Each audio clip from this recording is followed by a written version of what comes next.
Hello, everyone. Welcome to 18 to 49. I am one of your delightful co-hosts, Alaia. Brandi's over there. And I'm feeling particularly chipper this morning because the very last thing I watched was Chrisley Knows Best. And that show just makes me feel good inside. I just laugh and feel positive. From a deep place. Yeah. You know, it made me realize I don't watch a ton of comedies. Like, I kind of already knew that, but as I watched it last night, I'm like, this is one of the rare times, like each week, that I just laugh hysterically over and over and over again. Like, I watch a couple comedies, but there's just something about Chrisley Knows Best that's really funny. And it doesn't leave you feeling gross at the end. Like, it's not awful reality TV. At least I don't think so. I think they're delightful. Chloe is still cute. Their little grandbaby. And I just love them. Chloe is the best part of the show for me. But I haven't been watching it regularly. I was watching it regularly, but then when it came back, I kind of stopped. So maybe I'll get back on the bandwagon. But you know, I'm about my TLC programming. And so that kind of has taken the forefront of my life. Well, the nice thing about Chrisley Knows Best is it's like, yes, it's going on in time, but it's like little stories. Like last week, Todd took his youngest son camping. It was very funny to see Todd attempt to camp. Like, they had to get these two women in the neighboring campsite to set up their tent. It was fantastic, but it's just little stories. So it's the kind of thing where you can just drop in and you don't have to watch in order. And it's not like any kind of heavy investment. Now, I watch every week because I think they're great. But for those of you who may be behind the 8 ball on that one. So I'm just feeling good. I went to bed on a positive note. That's awesome. Waking up, thinking of the laughs. So I'm good. Good. I like that. Waking up, thinking of the laughs. Well, instead of like some dude getting shanked in prison or right, someone's heart getting broken, at least this time it was laughs. That's always good. Going to bed to laughs and waking up to laughs is the best part of waking up. No, that's Folgers in your cup. But they don't have that commercial anymore, so I have to do that, which was very unfortunate. There are some commercials. This is really off topic. There's some commercials and jingles that I feel like they should just bring back. Maybe, I know. Maybe like just for the holiday season, where it's like, hey, everyone, we're going to help you relive the highlights of your younger days. And I'm bringing back all the awesome jingles, like Folgers in your cup. I think that's why kids today, you know, me, the old fogey, because I'm that old, they have no brand loyalty. There's no jingle stuck in their head. Like, there's nothing. Where are the jingles? There are no jingles. I mean, we talked about this several episodes back, but the children have nothing to sing by way of theme songs. And now they don't have any jingles. Nope. Is there a show that has a theme song now? Nobody has a theme song. Mm-mm.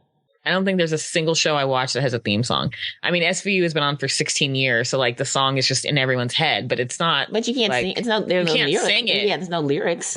You just go dun dun, like that's what you do, dun, dun, and everyone dun, knows dun. SVU. Right. But I'm trying to think. Monday, Tuesday, The Affair has a theme song, but that's not a show that's going to be like. That's how children should not be watching The Affair. No, they shouldn't. Yeah. But just in general, like it's on Showtime, so a mass audience is not going to see it and identify that Fiona Apple song and but just you can't even sing that song because the way they play it, it's like in a hotel, and it's like how do you can't sing that with friends? You know what I mean? Like if you're in the cafeteria and you like somebody's like in the hotel, do you just bust out with your girls like come on girls?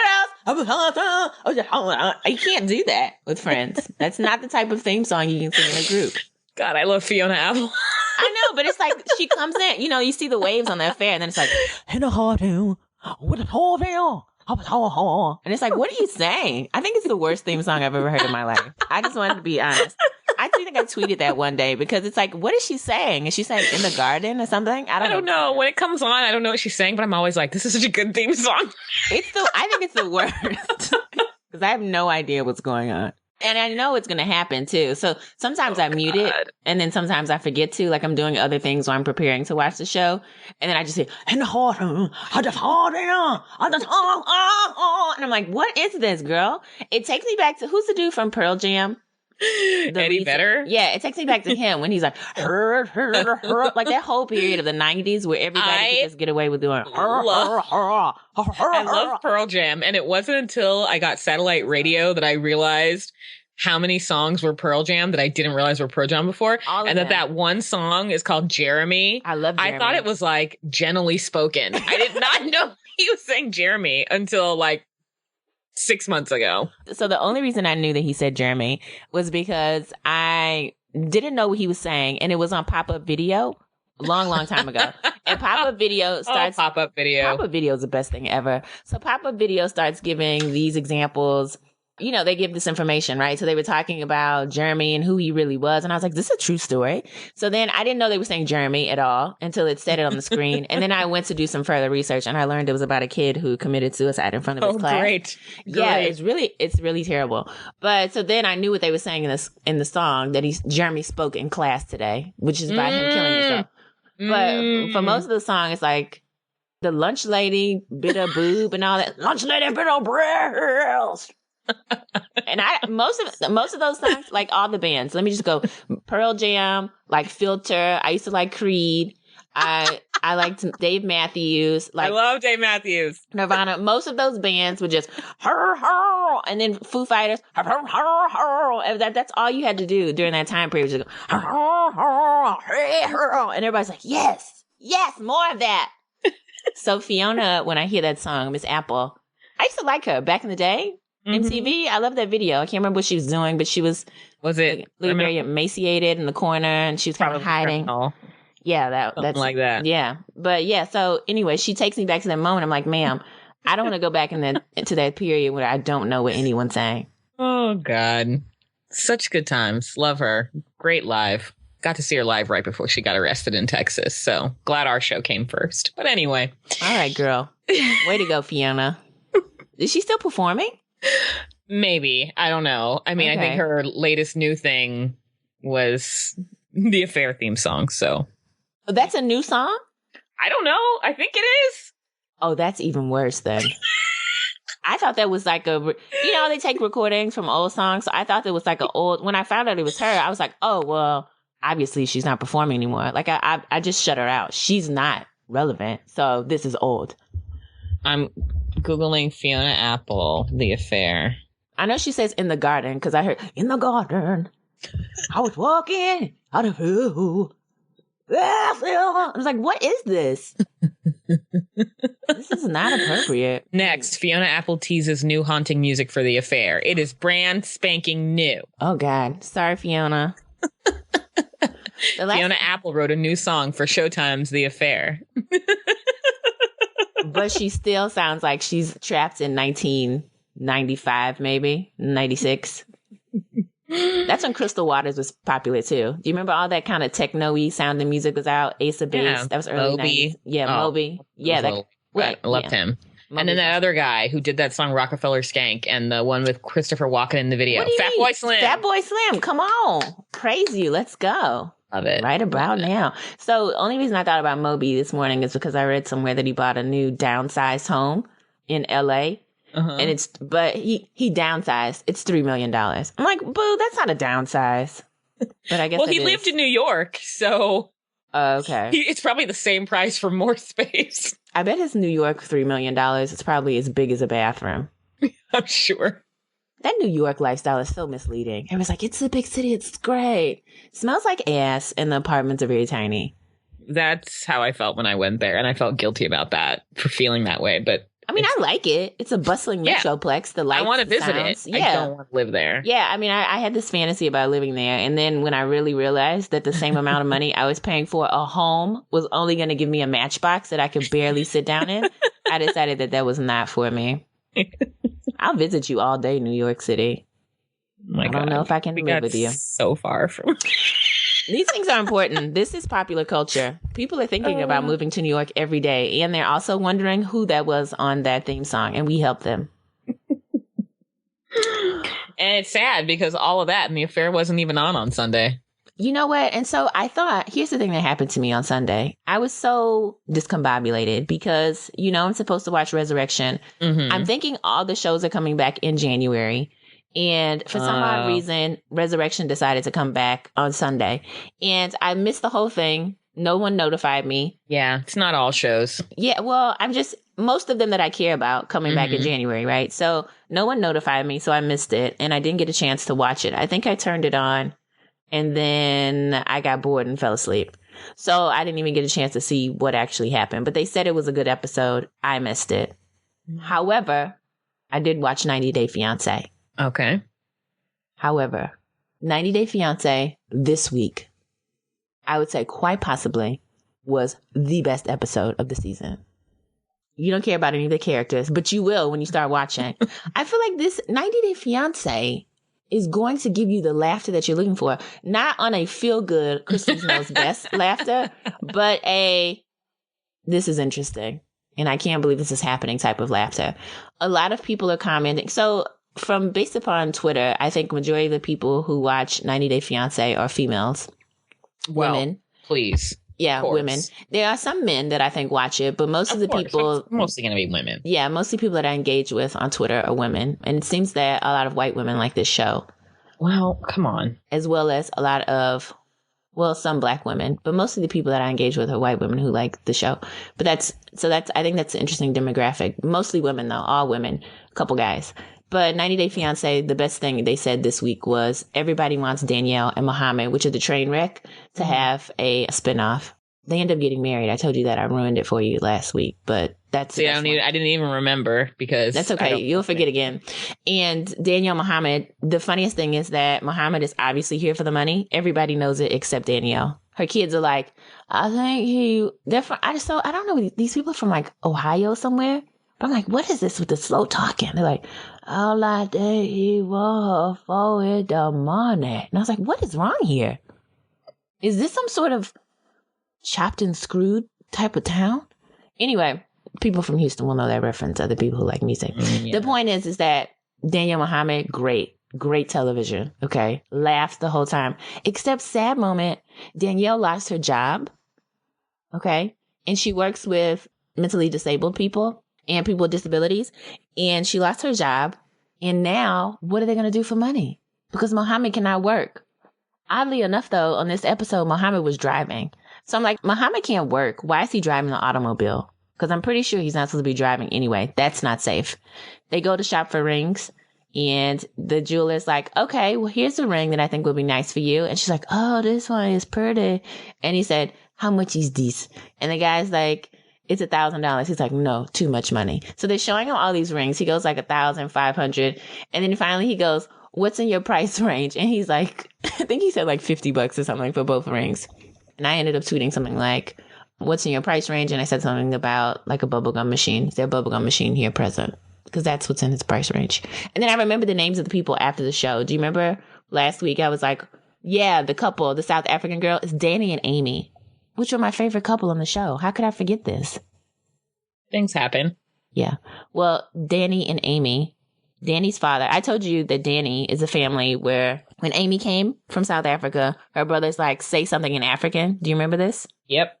Okay. So their father has some feelings about interracial relationships. So that was kind of the highlight of their story. So unfortunately, she goes to meet this father and he's like, the father is just just obviously a bigot. And he's like, don't you know that, how are you guys going to survive? Don't you know that in America, that this type of relationship is not accepted? I was like, what America do you live in? Because pretty much this is what's happening all around us right now. Not what you're thinking. So that was it. Everyone had comments about that. Other than that, the other stories were a bit of a bore. The Colombian woman, the Brazilian woman. Who else was on there? The other dude or girl, can't remember where she's from. The Filipino woman, their stories were a little bit of a bore. The Danny and Amy and the Danielle Mohammed, that's the best part of the show. We didn't get to hear any more about My Love Ox, because I know that's your favorite thing to talk about too. Totally. Shout out to Abe Cahuto. He likes talking about My Love Ox as well, because we think that's a hilarious name. And then Extreme Cheapskates, don't know where it went, but I guess it's over with. Breaking Amish, nothing to watch there. And then, of course, the Duggars. We ended the season with Josh Duggar, which was a big disappointment. They showed some clips from Jessa's wedding, but I've already seen all that because obviously I'm very tuned in to what happens as I am a Duggar. You know, I've seen all the pictures. I'm following them on Instagram. I know what's going on. So anyway, from TLC, that's all I really have for you. Just 90 Day Fiancé. Well, before we talk about movies, which is mostly what we watched, I will say that in TV news, it's been a fantastic week. Hasn't it been a very exciting week? Parks and Rec is coming back for its final season on January 13th. I wasn't that excited about that. That's my show. Mm-hmm. And Abe's and like everyone else who's off. And I like how you like, that's my show and Abe's and anybody else that enjoys quality television. It's true. And The Americans comes back on January 28th. Thank God. I'm so excited. I'm so excited. I get my Wednesday night double whammy of The Americans followed by SVU. God, so good. And then like this. God, so good. For reals. I'm so excited. I don't want to wait like 2 months, but I'm glad it's coming back. Yeah. And then House of Cards, we have to wait a little longer. That's but okay. February 27th-ish. My sadness was, why didn't they release it on Valentine's Day again? I feel like they can make that an annual thing. I feel like, yes, because then I feel better about my lack of Valentine's Day plans or plans around that time. I feel like even if you, so here's my thought about that. I feel like you should always have that planned into your Valentine's Day. Mm-hmm. Okay. I mean, you know, everybody's like, oh, go out to a fancy restaurant. Get over that. Just eat some regular food and watch House of Cards with your loved one, person of interest. Boo thing. Sit around and eat and watch it. Don't leave the house. That's how you really test your love. Kind of like a Survivor series. Like who outwit, outlast. Who can stay here the longest without brushing their teeth? Can we really hang out with each other? For how many hours is that? It's usually 13 episodes. Can we hang out with each other for 13 hours? Without brushing our teeth and going to the bathroom? That can be the real competition. That's how you know if you keep them past Valentine's Day. February 15th. Who's still here? Maybe, that's a pretty good thing. You should think about adopting that as a strategy.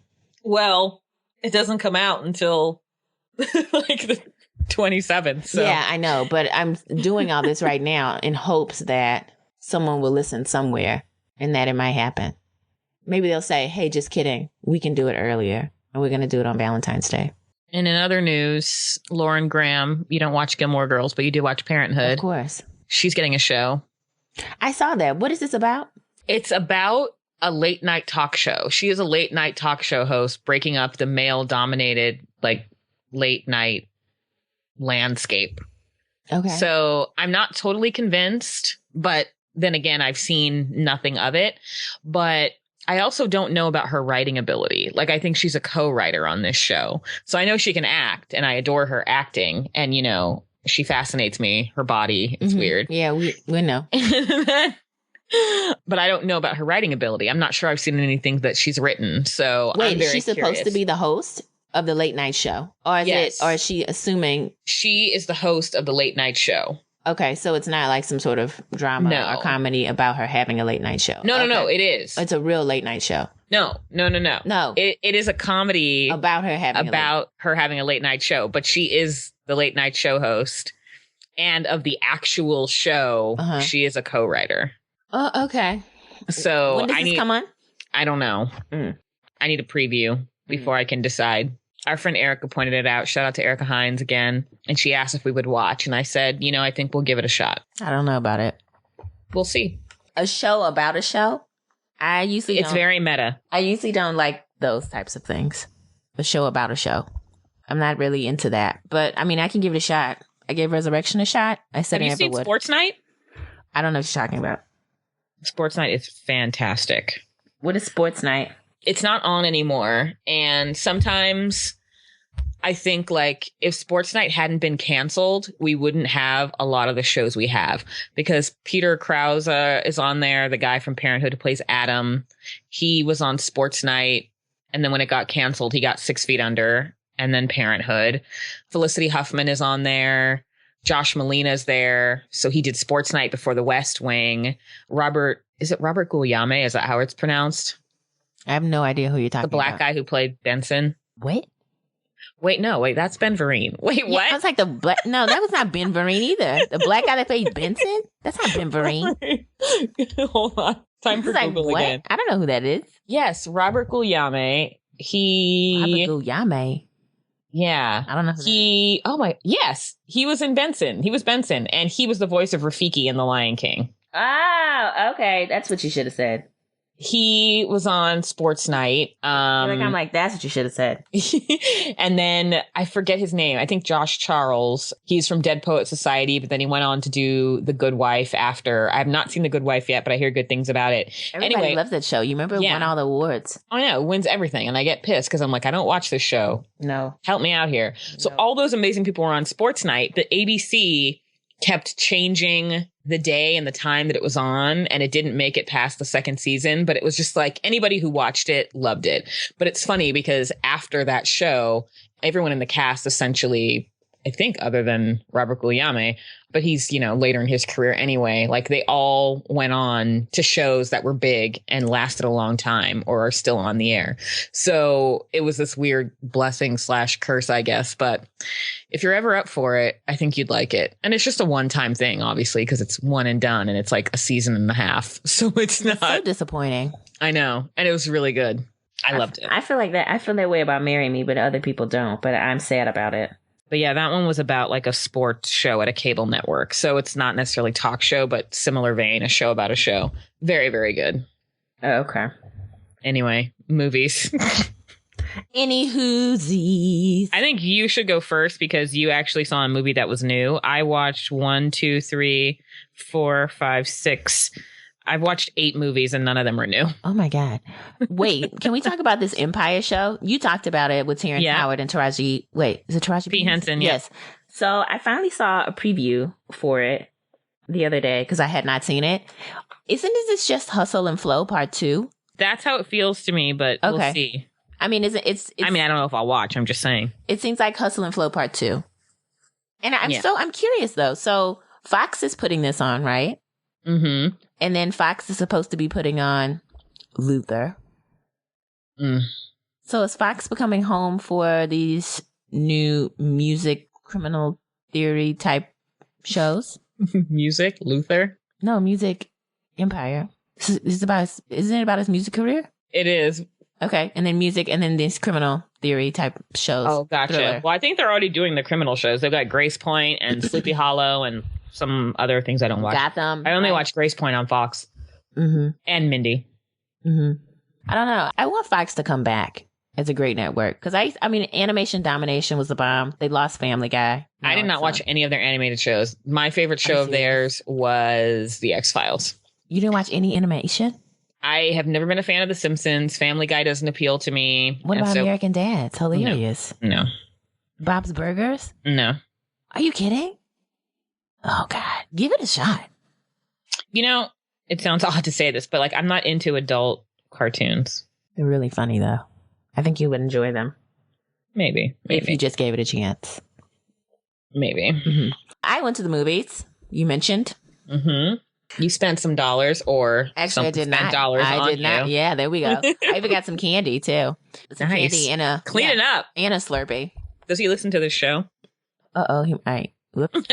Slurpee and a No, wait. It was Coca-Cola and cherry mix. It's like $50. Money well spent. But went to go see. I almost said went to go see Hummingbird. Oh, good Lord, Hunger Games. That's what it was like, though. It was like, are we just watching hummingbirds in this film? Hunger Games, Mockingjay, bird, whatever. So the first Hunger Game film, I thoroughly enjoyed, for those who have seen it. The second, Catching Fire, I loved. This one,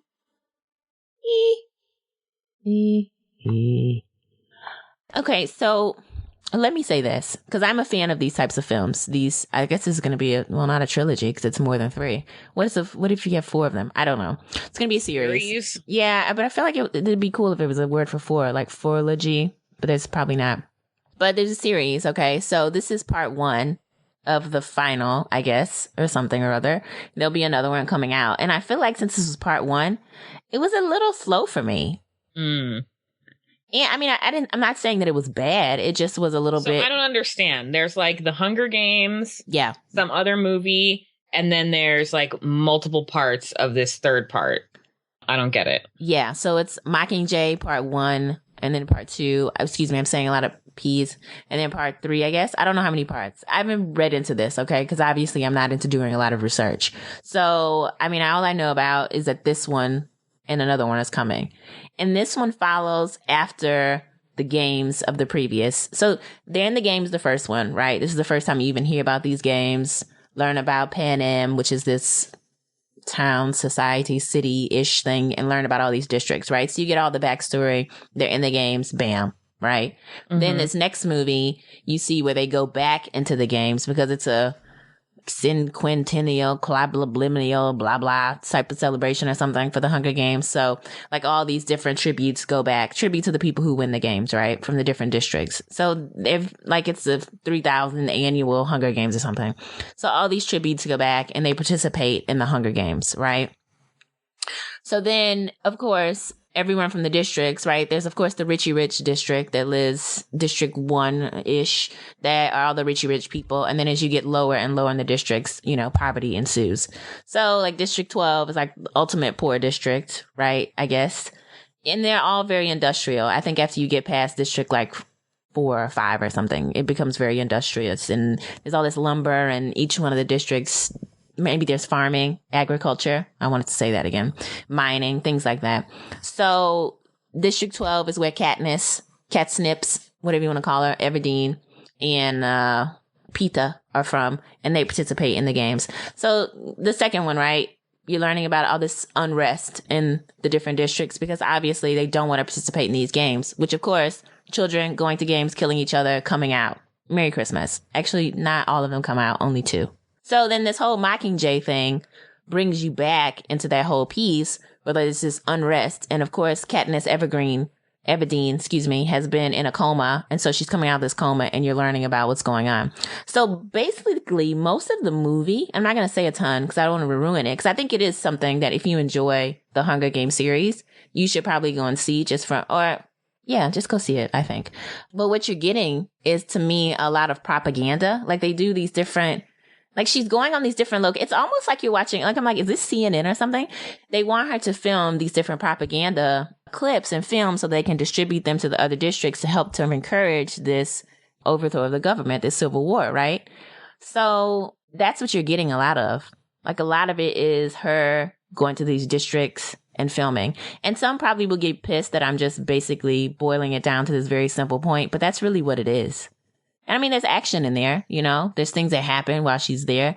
She has difficulties with trying to they want to push her at the forefront, right? They want her to be the leader of this movement. And she's not really necessarily interested, nor can she muster up some of the strength to just automatically spew off these lines and just be filmed without being somehow motivated and being instigated in some of these situations. So that's what you really see. And then they're trying to rescue Peeta. And then she's caught in a little bit of love triangle with Peeta and this young man named Gale, who is the guy from Thor. That's his brother. What's the guy's name from Thor? The cute Hemsworth? One? Yeah, his brother is Gale. Liam. Mm-hmm. Gale, Gale. Male spelling of Gale. Like Gale on Breaking Bad. Exactly. I mean, I'm not trying to like diminish the film at all, but that's kind of what it really is about. And you just watch that and that's it. I mean, it's good. It's good character play. The one thing that made me sad, though, is that Lenny Kravitz isn't back in the film. I really like seeing him in the movie. Did he have a large role in the last one? He is her... lover? No. Damn it. I wish. Not even close. I mean, that would be kind of weird, but... I mean, I wish he was someone's lover in the film. No, he doesn't. There's no love scenes with him. He's the costume, like creative costume director person, and so he designs all her outfits. Which is really... She has a costume person? I don't understand this movie at all. Whatever. Well, she has a costume person because, of course, following up. So there's a lot of fanfare, right, involving these games. Because it has very little to do with the people who are involved in the games, but the folks who are in the richer, like the aristocratic districts that want to see all this fanfare and all this excitement surrounding these games, because obviously they don't really care much because none of their people are really dying in these games. They do participate, but it's not the same feeling where they're made to be these pawns in this whole overall scheme. So there's all these balls and pomp and circumstance and all these things. And so leading up into the games, and that's his role, is that you want to show that you have the most fabulous costume and it has meaning and all these other things. So he designed a costume for her, but he's not in this last one. But yeah, I mean, some parts of it felt a little slow for me, but overall, I think it's good. I'm just at a very basic level. It's kind of a film about her going and filming on location, these propaganda films, and helping to motivate others to participate in the fight against Pan Am.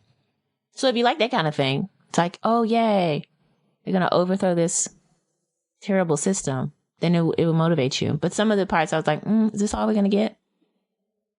And then we got a little more, and then I was like, okay, this is cool. But I didn't walk away like, yeah, this is the best Hunger Games I've ever seen, yeah. But it wasn't the worst. You know what I mean? Mm-hmm. Other people should see it. If you're a Hunger Games fan, I would go see it. But I didn't think it was just everything in a bag of chips. And then they were saying, like, IMDb, because I did a little reading afterwards to see if anyone felt like I did. And IMDb's like, if you like Hunger Games, you'd also like Divergent, right? So I'm like, I've been thinking about seeing that film. I saw Divergent. No, I did not like it. I like Hunger Games. I did not like Divergent. And it was Hunger Games. It was like Hunger Games' little sister or something that wanted to try to be famous too. And it's like, ma'am, you're never going to be as famous as Hunger Games. Divergent tried to play on the whole faction piece. It was okay, but it just was like, no, I mean, I don't know. I could see what was going to happen there. It was very predictable, and I was not really for it. It wasn't terrible, but I'm glad I didn't see it in a theater. So bam. That's what I have for you by way of movies. I watched a lot more than you and enjoyed a lot more than you did. But that's probably because I didn't go to the theater. And I just Netflix. So I also got more for my money. It was all free. Well, I guess yours was free too. It was. You know. Exactly. That's why I'm okay with it. That's why I might go see it. Because I didn't have to pay for it. You know what I mean? And then one other thing I wanted to say, excuse me for cutting in on you. So I've been seeing a lot of commentary about Beyond the Lights. And everybody's like, go and see it. It's the best thing ever. Blah, blah, blah. I mean, I don't think it was terrible, but it's like, really? Is that how everybody feels? Am I missing it? Have you seen it yet? No. Have you heard anybody else talk about it? This is a whole other topic that I don't want to get into. Okay. But there's this whole thing, I think, in the Black community, and obviously not everyone participates in this, but it's like, when we do something, we all have to support each other just because we're Black. And quality doesn't always factor in. Mm-hmm. And it's like, just because a Black person made it doesn't mean it's great. Mm-hmm. But I think a lot of that happens. It's like, oh, there's Black people in that. Like, Black people made it, so go watch it so that more Black people will make movies. It's like, okay, the focus needs to be making good movies just across the board. And so I think you get a lot of social media savvy people out there and people who know a lot of people involved in the movie. Like, I went to a brunch randomly and was in a room with several people that were involved in this movie. And everyone's like, it's out this weekend, go see it. And I've heard it's not that spectacular. So yeah, I mean, from people who actually watched it. Yeah, I didn't think it was the worst, right? But I think there are other films.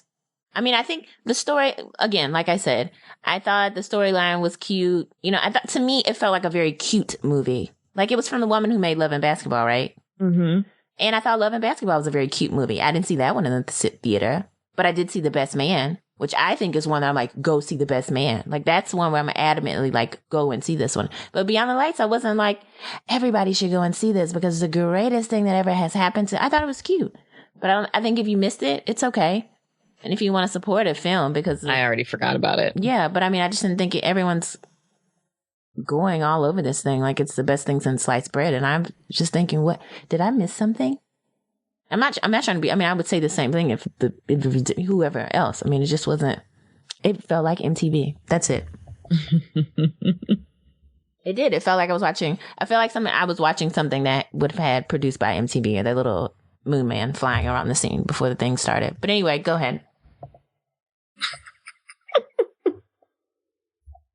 How many movies did I say I watched? 8. You watched 85. Wait, tell them about December for you? That's what I was going to do. Great. So I figure instead of binge watching another show, because it was really hard to pick one and I really can't watch anything heavy right now, so I'm not ready to start The Wire, I decided to watch 31 holiday movies in December, one a day, technically speaking. And some will be movies I've seen. Some will be things I haven't seen. But I made a list. I actually made a spreadsheet with dates. Is that a Google document that you made? It is a Google Doc. Are you sharing it with other people? No, but I can share it with you if you'd like. No, I'm just saying. I just feel like you should make it available so people can just... Oh, yeah. People can access it. I can make it available. Yeah, so anyone can just, if they just want to see your level of commitment and dedication to this movie watching, they can see that. I made a schedule, check things off, whether they were streaming on DVD or at the theater. We have a great theater here that does holiday movies, and so they're screening a bunch of them. So I'm going to go, and that's going to be fun. I wish they were doing, well, are they doing White Christmas? I don't know, but I'm going to watch something great on the big screen. And I love holiday movies. It's funny because I don't love Christmas, but I love Christmas music and Christmas movies. So yeah, made a list of 31 movies. Today's day 3. It'll be day 4 when this episode drops. So far, so good. Well, technically. I think, yeah, I saw Babes in Toyland because someone recommended it. Wasn't crazy about that movie. What is Babes in Toyland? It's some like 1960s, which normally would work for me. It's like 1961, and it's very campy, and I don't know. It was weird. Like, someone was going to get married, but then this evil guy was like, she inherits money when she gets married. So I don't want her to marry Tom. I want her to marry me. So he makes Tom disappear, but Tom comes back. And then suddenly Tom and the woman he was going to marry and her like siblings, I'm assuming, unless they're her 5 children out of wedlock, they all go like work at some toy factory with this weirdo like toy guy who's a horrible boss and gets everything wrong. And then there's like this shrinking potion that can shrink things, and then if you shrink a shrunken thing again, it disappears. It was a lot. That movie was doing a lot. I'll never watch it again. And other than that, I watched Pinocchio's Christmas. Elf is next, and then the holiday. Pinocchio's Christmas. Pinocchio's Christmas is the business. It's stop motion from the 70s. One of the songs is Gonna Get Lucky, Knock on Wood. It's great. And it's on YouTube for now until someone realizes it and gets it yanked. But you can watch Pinocchio's Christmas on YouTube. Love it. And there's also a song called Dancing Feet where all the toys dance with Pinocchio. Mm-hmm. Love it. So I'm like excited for this month and excited for like certain key days with movies I know that I love. Like I'm probably going to watch White Christmas twice because it's playing in the theater, but I already have it scheduled for a later date. So that may have to happen twice. Little Women. Oh my God. Little Women. Little Women with Winona Ryder and Christian Bale. Christmas is like a recurring theme in that movie. Like shit happens to them. They get shoes and they're poor. Wait, so what? Okay, hold on then. So what is the criteria then? Because you're throwing in Little Women, which I never really would have said was a Christmas movie. Either a Christmas movie or Christmas heavily plays in. Like this movie essentially revolves around Christmas. It's almost like Christmas to Christmas. Like they go to a holiday party. They, you know, are giving each other apples for Christmas because they're poor. Like it almost like tracks their lives Christmas to Christmas. I don't know if all the Little Women's are this way. Little Women's. Because there are multiple versions, but the Winona Ryder Christian Bale one is. And oh my God, I saw a clip on YouTube and it's amazing. Like how young they look. I mean, the movie is like 20 years old now, so it makes sense, but good God. So young and fresh faced. I feel like the only thing that would have made that moment more perfect is if you would have said, I will date a women's. Can't make that promise yet. But. No, but that was the perfect point. You said women. Mm-hmm. No problem.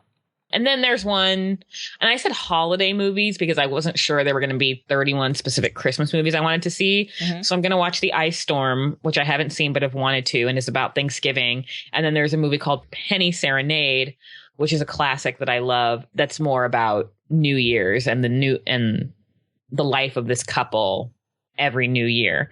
So, but New Year's Day is not on my list. because that movie looks terrible. That's one of those like romantic, Valentine's Day. Mm-hmm. Next is going to be Mother's Day, Groundhog Day. Where it follows like all those different couples and their different stories and how they somehow are intertwined. Yeah, I could do without that. Yeah, so that's definitely not on the list.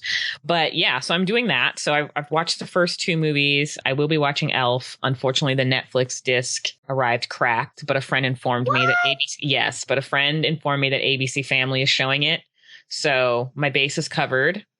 And then other than that, obviously I had a lot of free time over the Thanksgiving weekend. I was home, I was cleaning, I was relaxing, chillaxing, and I watched 6 other movies. I watched Gravity. Okay, how was that? I was mostly washing the dishes, and I'm getting what people are saying that I probably should have seen it in the theater where it was big and my mind was like, oh my God, this is so beautiful, because it didn't do anything for me, really. Was it just and it wasn't because around? of space. It wasn't because of the space aspect. Okay. People were talking about how she went on this whole journey and it was and I'm like, I couldn't get into her journey. So I didn't really care. And then it was like over. So I think if I was in the theater in the dark without distraction, maybe I would have been pulled in more. Now I'm trying to decide which one I liked better, this one or Interstellar. I don't know, but I'll never see either one again. And then I watched Silver Linings Playbook, which I never got to see. That is the best ever. I love that movie. Plus there's dancing. I would probably watch that one again. It's so like the movie is so uncoordinated. I know. Like everything about it is just the most uncoordinated experience ever. And it's enjoyable to watch. Usually I flinch when I see people who are so uncoordinated. Not in the dancing. I'm just talking about in every aspect of life. Like they're just so very unconventional. But that film, just his, I don't know. I think that was just the best. It was very, very good. I enjoyed it. I would probably watch that again. Then I watched Django Unchained, and it took me like 8 hours because I left the house. Why? Did some dishes, threw up. Like, there was a lot happening. Oh, my God. Oh, yeah, because you weren't feeling well. I wasn't feeling well. And it's a long movie in general. So it was kind of like, oh, got to go run some errands. Pause. So I was watching it forever. Not my favorite Tarantino flick, but it was enjoyable. Yeah. I still wanted to punch Kerry Washington in the face, even though her role was minor. Really? Well, I no. thought she was okay there. She was okay. She didn't talk much. Yeah. So she didn't have like much of an excuse to like quiver and whatever. She did a little bit, but it was a different type of quiver. And she was a little nude, which was surprising me. Because I thought to myself, there's no way Kerry Washington would do like nudie anything. And then surprise. Yeah. And then there was just like a very little, I was like, oh, wow. Didn't realize she would, but she did. But I actually thought it was very funny in between all the like violence that I occasionally block my eyes for. Yeah. But I think Christoph Waltz should be in like all the Tarantino movies until the end of time. I love him. I loved him. Best? I loved him in Inglourious Bastards. He's just cute and a good actor. And I feel like we could be friends in real life. So the thing that I love about him is just his range, because these are two. Let me tell you something. So I haven't watched Django Unchained again because it's just, to me, it's a little too painful. Yeah. But because I think about the historical aspects of the film and what actually, it's too much for me. So it's like I watched it the one time I went to the movie theater to see it, and then making it more like this Tarantino murderous Kill Bill type of film with the whole slavery aspect was a little too much for me at times. But so I only watched it the one time. But Inglourious Bastards, I could watch that 1,000 times because, of course, everyone wanted the Nazis to die, right? I know. And so it was like, this is awesome. These people are killing these Nazis because the Nazis, of course, oppressed all these people. And so I'm watching this. I'm like, this is great. And then he comes in and you want to love him to death. I know, you do. You know, because he's just so good at his character. But then you hate him because it's... And then the best scene for me is when he's eating that little pie with the cream on top of it. And I'm like, how are you eating this way? And a similar way of person who ate like that and did a really good character role for me was Kevin Bacon in X-Men First Class. But you didn't see that one. But I can't remember the name of his character at this time, but he's able to like harness his energy. And at any rate, he was eating a piece of, when he met Magneto, because Magneto's after him, right, in this whole film, he's eating this piece of chocolate. He's like, chocolate? And he eats it the same way that the gent in Inglourious Bastards ate that pie. And it's just magical the way they because he's a Nazi in this film too. Kevin Bacon was at that point. No, I did see that one. Yeah. That's the one I watched. Okay, right. So yeah, and you were like, oh, what am I doing here? I watched it because of Fassbender. Yes. Yeah. And so they do the same thing. And I think it's magical when anyone can eat and make you hate them, because eating is such an enjoyable thing for everyone. It's such a celebration, and they make you hate them while they're eating, but then you love them at the same time. Yeah. So how do you do it? Christoph Waltz was fantastic. He's just great. And then it was difficult for me, but I found, because they were the most terrible people, I found Leonardo DiCaprio and Sam Jackson hilarious. I felt bad, but I'm like, they're so funny. And just the way, like, Leonardo was acting, like, I kept thinking he was going to make out with his sister. It was very confusing, but they just entertained me.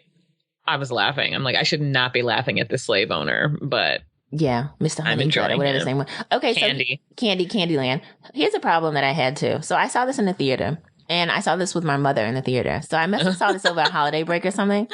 Yeah, it came out home to over holidays. Oh, okay, great. So I went to see this in a theater. Of course, we're watching on a very large screen, because all the screens now are super large everywhere you go. Mm-hmm. So we're watching on this large screen, and there's a scene. I'm sure you remember this.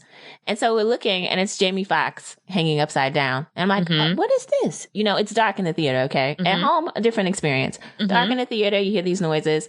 Camera starts to pan down. And so my mom's in here with me, okay? And she's like, what is going on? So they're panning down. She's like, is that his legs? And then they keep panning down. And she's like, what? Is that his balls on the screen? Screaming like this when they show his whole testicular region. And so my mom is like, oh Lord, you know, and she's of course, right? She finds all this very grotesque. And there's some woman in the theater that's like, yes, in the middle of this film. Oh my God. And like women are like, yeah, screaming. He's a slave hanging upside down. Exactly. And I'm like, women, are you people serious? And they're saying yes about his balls. And one girl's like, show me more kind of thing. It got really strange in the theater. So, and my mom is just my mom, of course, is like grasping her chest, and she's not like a prude or anything, but it was a little much because they're like right in the screen, big screen. She's looking around and just disgusted at all these women who are cheering on his nasty balls in the screen. That's all. That was a good moment at the theater. It was hilarious because I just am laughing hysterically at my mother, and then the reaction of all these other women who were excited about seeing this.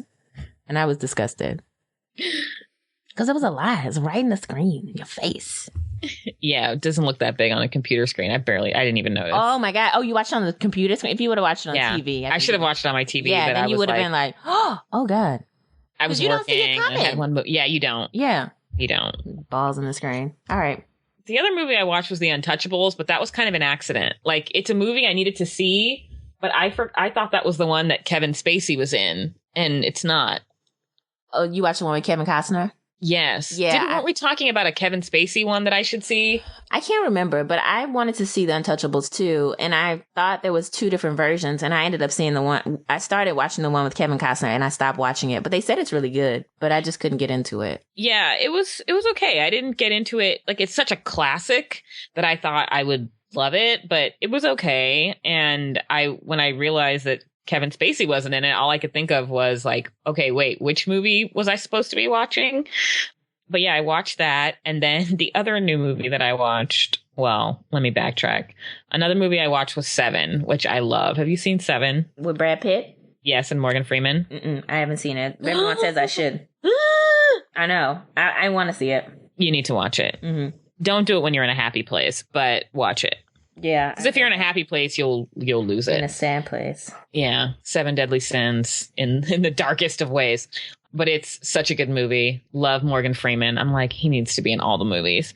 And I've seen that one several times over the years. And Kevin Spacey is in that one. Okay. And the last movie was one that I've been waiting 20 years to watch. Mm-hmm.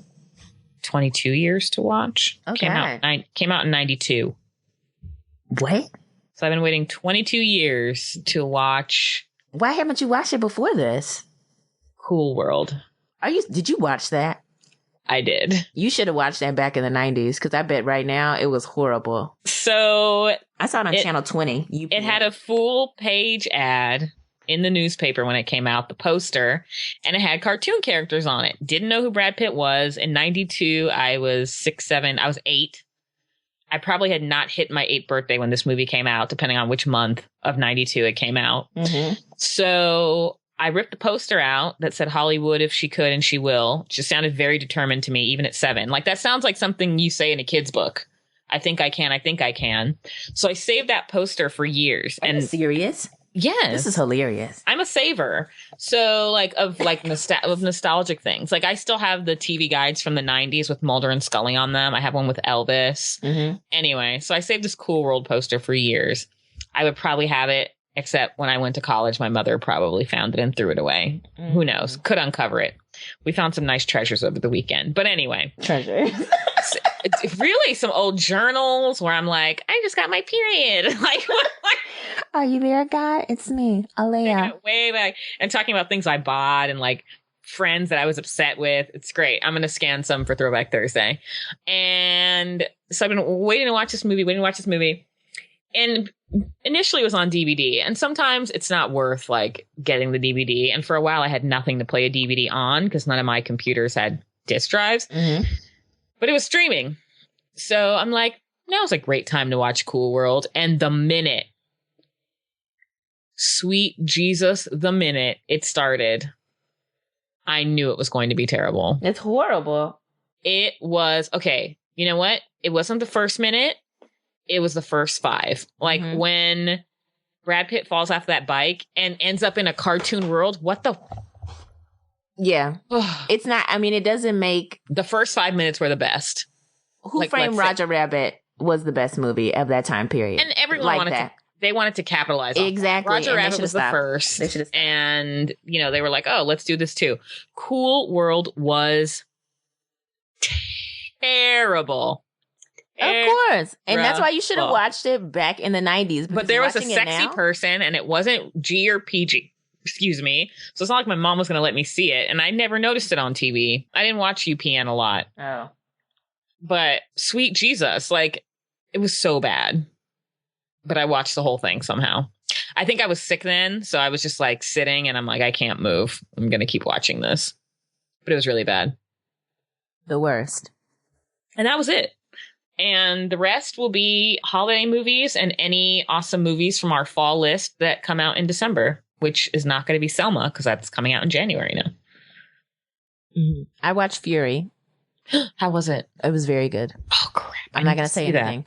I watched that, and then I watched Edge of Tomorrow, which Tom Cruise and what's the girl's name? Lost it. Don't remember it. Movie Emily Blunt? Okay, bam. Her name was good, too. I thought it was going to be bad. I was like, is this like Groundhog's Day? Ooh, so much better. Watch it. Very good. You know what's funny is I was reading a list of like the highest grossing or best movies of 2014 that no one's talking about or like something like that. Like everyone hears about Guardians of the Galaxy and like big things like that. But Edge of Tomorrow was actually really, really financially successful, but people didn't talk about it. And the same thing with Denzel's last one that you saw. Equalizer. It did incredibly well at the box office, but people didn't talk about it. So really? It was actually an article. Yeah, it was actually an article about these movies that made a lot of money this year. So obviously people saw them, but they didn't get talked about, which to me made me feel like the movies bombed, but clearly they didn't because people saw them. Was really at good. least financially, people might have not liked them. I don't know, but at least financially, the movies were, because they're only tracking ticket sales, not what people right. I liked Equalizer. I mean, I said it was a little predictable, but it's Denzel walking in slow motion in the rain and things. It was great. I need to see Fury. I still want to see The Judge. There are like so many things I want to see, but it's like, how many movies can you really watch in a month? I've already got. Well, obviously you watch 8 of them when you weren't feeling well. Just keep getting sick. It's cheap at home. I know. Just keep getting sick. And then our goal for this show, and listeners, you have to help us out. Our goal for 2015, movie passes. For real though, like movie passes, and at least, I mean. Maybe I need to do some more research, but I need to get to some of these premieres because they had a premiere the other day and I kind of missed that one. Like I could have went and saw, maybe it was Annie or something. But anyway, I need to get on the list or something. I'm missing it because I can't do all these movies. Yeah. With paying. With paying. I can't do it. I mean, I've tried to find free options. It's worked so far, but that I can only ride that wagon for so long as well. the wheel's going to fall off in a little bit. Because, I mean, I milked it. I think I went too far when I was like, can we get candy too and a Slurpee? That's why I messed up. Now I'm never going to get invited back. Because at the theater, that's like the price of fine dining. I know. Like, I could have went, hey guys, I could have went to Seasons 52 or like, I don't know, what's another fancy place? Cheesecake Factory isn't fancy. I can't think of anywhere else. Capitol Grill. I could have went to Capitol Grill at Seasons 52, but instead I went to the movies so I could talk about this lackluster Hunger Games. Other people are agreeing with me. I just read online. People are saying this wasn't necessarily the best. It wasn't a bomb, but it wasn't, and I mean, not a bomb like, this is the bomb. A bomb like obliteration. Yeah, it wasn't the bee's knees. Well, I think we had a fantastic week. We balanced it out with some movies, which is not like us. Well, we have to give the people what they want. It's true. Just movies. That's all you can watch right now because everything else you love is gone. The Affair is back on Sunday. Wait, what? The Affair is back on Sunday. Oh, I thought it's not on winter finale. It was just off because of Thanksgiving. I know, it's confusing. Oh, I thought that was the season. Oh, wait, we talked about that. It's over, still, okay. Let me tell you, I'm going to have to start keeping spreadsheets because that's how you stay on top of this. And I need, I put it down, wrote it down, but I need to keep a spreadsheet so I can know what's happening here. Okay. There was nothing in pop culture that was worth talking about. No, everyone was too busy with the itis. Yeah. So that's about it. Yeah, that's it. Maybe we'll inspire some people to watch some movies, new and old. Don't watch Cool World. Don't watch Gravity. Even though if you had a choice, I'd say watch Gravity. Don't watch Cool World. Maybe if you're looking for a great show. Django. Maybe don't watch Django. Maybe not. Unless you want to see some balls. And a bunch of slavery and fighting. Blood. If you need a new show, watch Sports Night. I think we've given the people a lot to choose from. There's a lot going on today. It was good. It was meaty. You're welcome. I'm talking to the people. You're welcome. Oh my gosh, it's almost the end of the year. We have so much fun stuff coming. We do. So stay tuned, folks. We should sing Christmas carols next time. Okay. No, not like traditional carols. I mean like Luther Vandross carols and like those kind. I love all Christmas music. That's not like terrible. No, I mean like Luther and like Sounds of Blackness. Those types of songs. Trans-Siberian Orchestra. Bam. All that sounds like a lot of noise. Have you ever seen them in concert? My mom wants to go. Mm-hmm. Well, just prepare yourself. I recommend you bring some earplugs because it is a lot. It's a lot of. It's like pew pew, bah! And you're like, what is this? I thought it was an orchestra. Why is there so much clashing and thrashing, gnashing of teeth? Oh my god. Well, stay tuned, everyone, because we got fun stuff coming up this month, and I'll report back on more holiday movies too. Whee!